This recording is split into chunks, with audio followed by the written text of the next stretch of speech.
In today's video, I'm going to teach you how to use Microsoft Outlook Calendar tutorial for beginners. First, open your web browser and search for Microsoft Outlook. Click the official Outlook site to get started. If you already have the page bookmarked, that works too. When Outlook loads, make sure you're signed in with your account. If you're prompted for verification, complete that so you can access your inbox and apps. From the Outlook homepage, look to the left side panel and select Calendar. This switches you from Mail to your Calendar view, where you can see your schedule by day, work week, or month. Take a moment to glance at the layout so you know where today's date and upcoming days appear. To add your first event, choose New Event.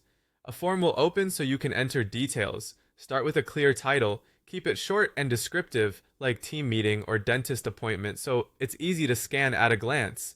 Right below, you'll see date and time fields. If the event spans a specific time, set the start and end. If it lasts all day, toggle that option so the event stretches across the date. Next, invite attendees. Type the email addresses of the people you want to include. As you add them, Outlook prepares an invitation that will be sent when you save. This is great for coordinating schedules because guests can accept, decline, or propose a new time, and their responses update the event automatically. Use the description box to add context.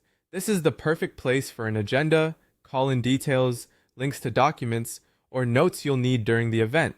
The more specific you are here, the less you'll have to hunt for information right before the meeting. When everything looks good, click Save. Your event now appears on the calendar and any attendees you added will receive an invitation. If you need to tweak details later, just open the event, make changes, and save again. You can also organize your schedule by creating a new calendar. In the calendar panel, select Add Calendar. This opens the calendar options.